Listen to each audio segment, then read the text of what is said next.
हा विषय आपण आपल्या व्यक्तिगत घ्यायचा आणि याच्यावर विस्तृत चर्चा करायची, यासाठी प्रामुख्याने हा विषय आम्ही निवडलेला आहे.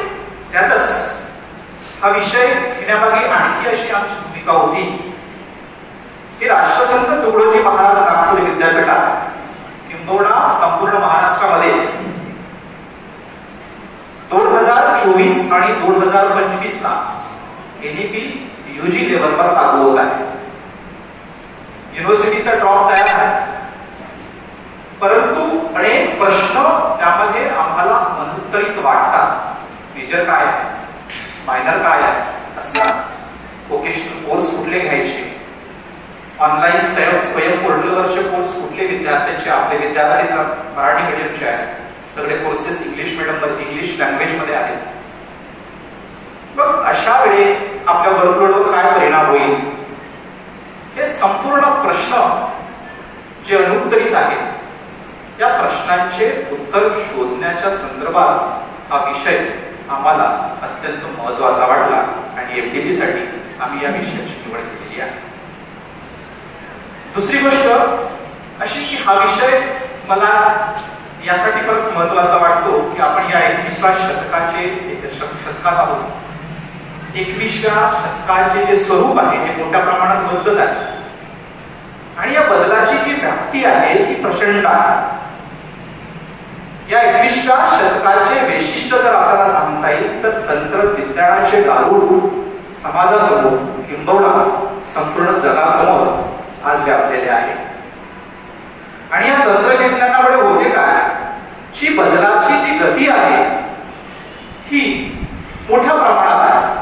सुरुवातीच्या कालखंडामध्ये गोष्टी या 10 वर्षाने बदलायच्या, परंतु आज मात्र एकेका वर्षाने आज मोबाइल मध्ये एखादा ऍप इन्स्टॉल केला तर ब्रिज एक फेमस एग्जांपल है मैनेजमेंट स्टडीज में, that we design a system and unfortunately fortunately never fortunately जो भी कंडीशन होगी, after some time we find out the cause for which we have made that system, the cause is different and system is different.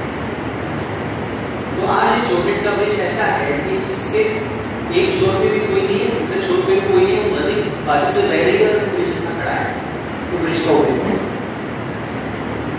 So this वाज the condition कि एक अच्छा management skill होने के बावजूद भी, सब कुछ होने के बावजूद भी, यूरोप सबसे बढ़िया तंत्रज्ञान का केंद्र होने के बावजूद भी अगर ऐसी केस होती है 1934 में, तो क्या ये पर्पस क्या, ऐसा हमारा एजुकेशन सिस्टम बना हुआ है क्या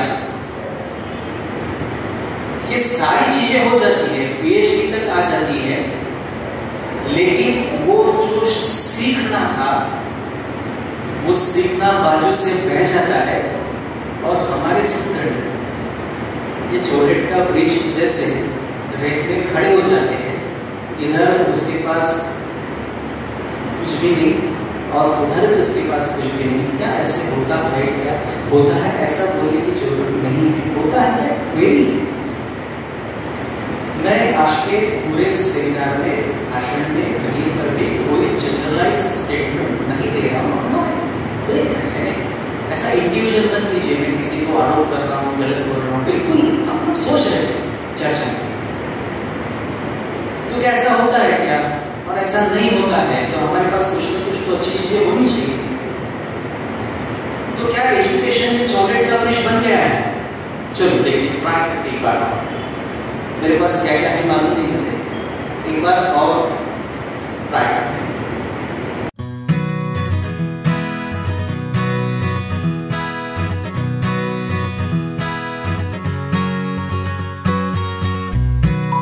NEPचा माध्यमातून मांडले म्हणजे याचा अर्थ असा नाही होणार की 2000 जमातीच्याच भाषा किंवा 2000 भाषांमध्ये त्याचं ग्रास एक मोठा याचं व्याकरण चांगलं आहे, त्याच्यामध्ये शब्दसाठा मोठ्या प्रमाणात. प्राचीन लँग्वेजेसमध्ये शब्दसाठा मोठा नसतो, व्याकरण त्याचं परिष्कृत नाही आहे आणि म्हणून ज्या भाषा विकसित आहेत त्यांचं व्याकरण चांगलं आहे, बहुसंख्य लोक त्या भाषेमध्ये बोलतात, अशा भाषांमध्ये विज्ञान सुद्धा शिकवलं जातं. काही काही मेडिकल सायन्सेसमध्ये, इंजिनिअरिंगच्या इन्स्टिट्यूट्समध्ये भाषांतराची प्रक्रिया ऑलरेडी सुरू झालेली आहे, अंमलबजावणी सुरू झालेली आहे.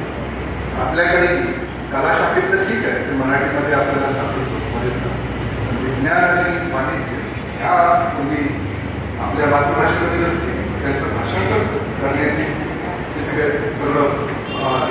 स्ट्रक्चरल या ठिकाणी लिहिल्या गेल्या. प्रश्नपत्रिका असते, सायन्सवाल्यांचा फक्त एकाच भाषेत होतो, वाणिज्यवाल्यांचा एक भाषेत होतो, कलाशाखेतून 3 भाषांमध्ये सेट करतात. डीप फेक वगैरे जे काही आपण अलीकडच्या कालखंडात ऐकलेलं आहोत त्याच्यात थोडंसं मूल्य राहते असते समजा, बहुतेक ती झाली नसती तशी, पण असं होऊ लागलेलं आहे. कारण कुठेतरी मूल्य जे आहेत कमी पडत आहेत. म्हणून सोशल सायन्सेस, ह्युमॅनिटीज हे तेवढेच महत्त्वाचे आहेत हे आपण समजून घेतलं पाहिजे. किंवा आपल्याकडे ज्या काही धोरणात्मक बाबी ठरवल्या जातात, कस्तुरीरंजन यांनी जी काही नवीन शैक्षणिक धोरण 21व्या शतकातील त्यांनी या ठिकाणी प्रस्तुत केला, कुठल्या मशीननी थोडी तयार केली, मानवी बुद्धिमत्तेचाच हा एक अतिशय चांगला एक्झाम्पल आहे. भारतीय संविधानाचे फॉर एक्झाम्पल मशीननी थोडी निर्मित केली आणि ह्युमॅनिटीज या ठिकाणी महत्वाचे आहे. पण आपल्याकडे आपणही बघू की ह्युमॅनिटीज एवढा महत्वाचा असण्याचं कारण काय. आपण तर शहरात राहतो, गावखेड्यामध्ये आपण जर बघितलं समजा तर आपल्याला लक्षात येईल की सायन्सचे महाविद्यालय जास्त आहेत की आर्ट्स फॅकल्टीचे आहेत. आपल्याला असं लक्षात येईल, याला काही संशोधन करायची गरज नाही. गावखेड्यामध्ये, ग्रामीण संभागामध्ये मोठ्या प्रमाणात कला शाखेतील महाविद्यालय जास्त असतात. आणि मग विद्यार्थ्यांचा कल कोणत्या भागात आहे, या भागात असेल तर मग या क्षेत्रात तशा पद्धतीचे रोजगारक्षम अशा प्रकारचे काय म्हणून त्याला की क्षेत्र आहेत काय, ज्या क्षेत्रामध्ये विद्यार्थीला सामावून घेता येईल, त्याला पुढील आपलं भविष्य त्याला निर्धारित करता येईल. एक्झॅक्टली खूप साऱ्या आहेत. सायन्समध्ये एखाद्या वेळेला मर्यादित असू शकतात, तंत्रज्ञानाच्या क्षेत्रामध्ये मर्यादित असू शकतात, वाणिज्याच्या क्षेत्रामध्येही एखाद्या वेळेला मर्यादित येऊ शकतात. ह्युमॅनिटीजच्या क्षेत्रामध्ये खूप मोठा खुलं मैदान आहे. आणि अशा पद्धतीचं हे सगळं क्षेत्र जे आहे ते अतिशय महत्वाचं मला या ठिकाणी वाटतं. आणि सगळ्यात महत्वाचं म्हणजेच की कितीही मोठा विद्वान एखादी व्यक्ती झाला समजा तरी तो रिस्पॉन्सिबल सिटीजन कसा आहे त्याचे मूल्य कोण देणार आहे. तर ते सुद्धा आपल्या ह्युमॅनिटीज मधून, कला शाखेतून आपण विषयाच्या अध्ययनातून, अध्यापनातून ते मुद्दे आपण आत्मसात करतो असं या ठिकाणी दिसून. म्हणजे रिस्पॉन्सिबल सिटीजन निर्माण होण्यासाठी सुद्धा आपले जे विषय आहेत ते तेवढेच महत्वाचे आहेत ते आपण या ठिकाणी समजून घेतो.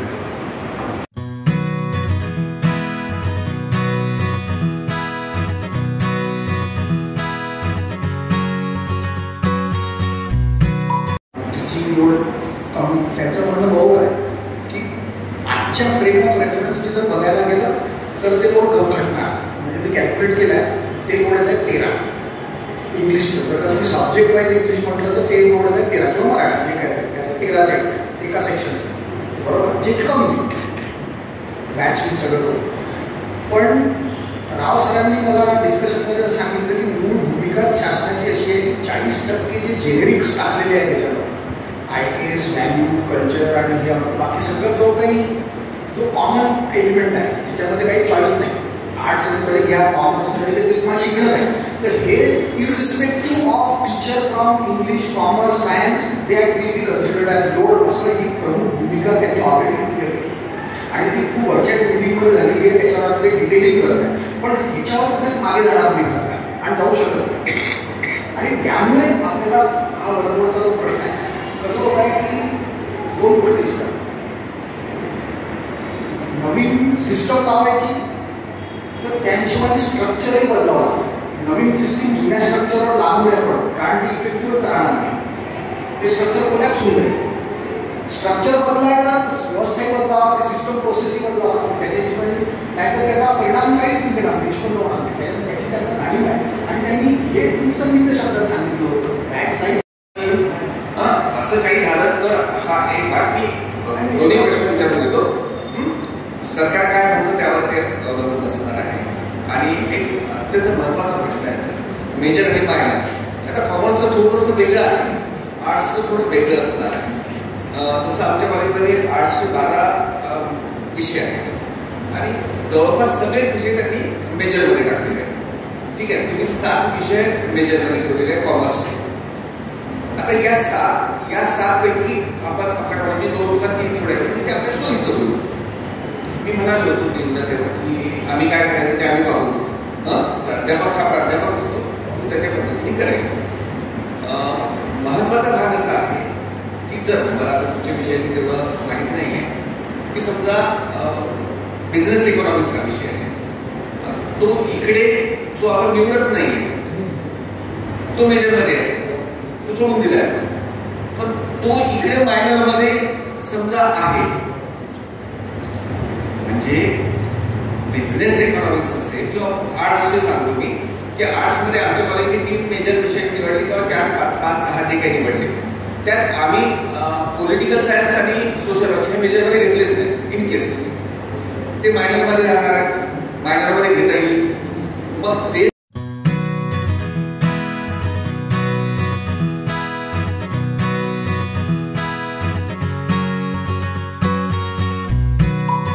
ठीक आहे. तुम्ही 3 ऑफर केलं तर 3 मेजर राहतील, म्हणजे 3च विषय शिकवले जातील. ही गोष्ट किती लोकांना आता कळलेली आहे आणि ओव्हरऑल किती विषय शिकवायचे आहेत याचा विचार केला तर थोडंसं मागे जाऊया आपण.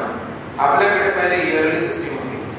इयरली सिस्टीम मध्ये एक साधारण त्याचा इकॉनॉमिक्स शिकवणारा माणूस असला तर तो 6 पेपर शिकवायचा नाही, 3च पेपर शिकवायचा. बरोबर आहे. First year, second year, final, संपला विषय.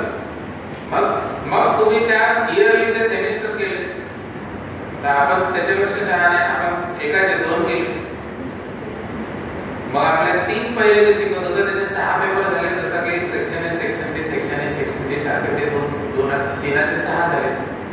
आता प्रॉब्लेम असा आहे, तुम्हाला सांगितलं 6चे 13 करा. आता 13 विषय शिकवाल का किंवा शिकवू शकता का इज द फर्स्ट क्वेश्चन. मी एकाच डोमेनचे म्हणत आहे. पूर्वी समजा तुम्ही विचार केला बीए मध्ये हे तुम्हाला जास्त लवकर समजतं म्हणून बीएचं उदाहरण देतोय. ठीक आहे. बीकॉम ही काही दुसरी गोष्ट नाही. आपण पहिल्यापासून इंटरडिसिप्लिनरी असल्यामुळे आपल्याला आता त्रास होतो. बीकॉम मध्ये इकॉनॉमिक्स पण शिकवलं जायचं, तेवढ्याच पुण्या गोविंदाने इंग्रजी पण शिकवलं जायचं, मराठी पण शिकवलं जायचं, अकाउंट्स पण शिकवलं जायचं, बिझनेस स्टडीज पण शिकवलं जायचं, सगळं शिकवलं जायचं एका बीकॉमच्या विद्यार्थ्याला. बरोबर आहे. आता 12वी पास झालेला विद्यार्थी जेव्हा तुमच्या प्रॉस्पेक्टस कडे वळेल तेव्हा त्याला क्लॅरिटी आली पाहिजे की इथे काय शिकवलं जाणार आहे. म्हणजे पहिला ज्याला आपण म्हणतो की मुख्य प्रश्न सरांसमोर राहणार आहे तो असा आहे की मी ऑफर काय करणार. नो इमॅजिन अ सिच्युएशन की इथून इतक्या ह्याच्यात जितके कॉमर्स कॉलेज आहेत त्यांनी प्रत्येकाने वेगळ्या गोष्टी ऑफर करायच्या म्हटलं प्रत्येक जण प्रॉस्पेक्टस छापणार आहे. बरं तुम्ही 3 सांगून 1 ऑफर करू नाही शकत. तुम्ही 3 सांगून 3 ऑफर करावं लागेल किंवा 1 सांगून 1 ऑफर करावं लागेल. So now the mental choice is की मी करू शकतो का. 3 करण्यात काय त्रास आहे.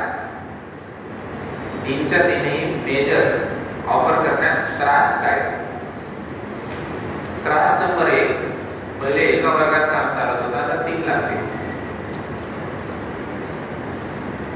आपण इन्फ्रास्ट्रक्चरची गोष्ट करू. ठीक आहे. आणि दुसरा प्रश्न सरांसमोर आणि पूर्ण कॉमर्सच्या टीम मध्ये राहणार आहे की विद्यार्थ्याला काय सांगू, 3 वर्षाचं बीकॉम की 4 वर्षाचं बीकॉम. माझे इंडिव्हिज्युअल स्ट्रॅटेजी काय राहणार आहे. Should I make them exit after 3 years की त्यांना ठेवू 4थ्या वर्षात. बरोबर आहे. आता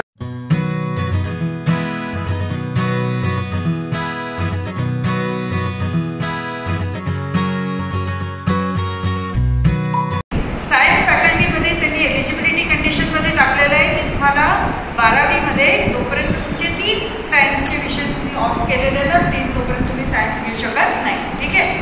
कॉमर्समध्ये आणि आर्ट्समध्ये तसं नाही आहे. आर्ट्सचं आपल्याला माहिती आहे की आर्ट्समध्ये कॉमर्सचे विद्यार्थी भाग घेऊ शकतात, म्हणजे ऍडमिशन घेऊ शकतो आणि सायन्सचे विद्यार्थी घेऊ शकतो.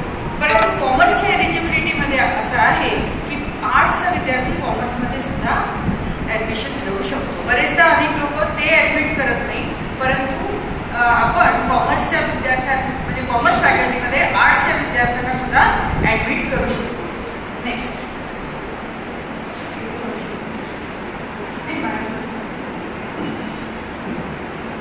हे मी सांगितलंय हे आर्ट्स कॉमर्स सायन्स तिन्ही याचं मी थोडंसं स्लाइड्स बनवते. हे BSCचं ते मी सांगत होती. नेक्स्ट करा. इथे दिलंय याच्यामध्ये मॅथमॅटिक्स असेल तरच तुम्ही computer science, information technology, data science, electronic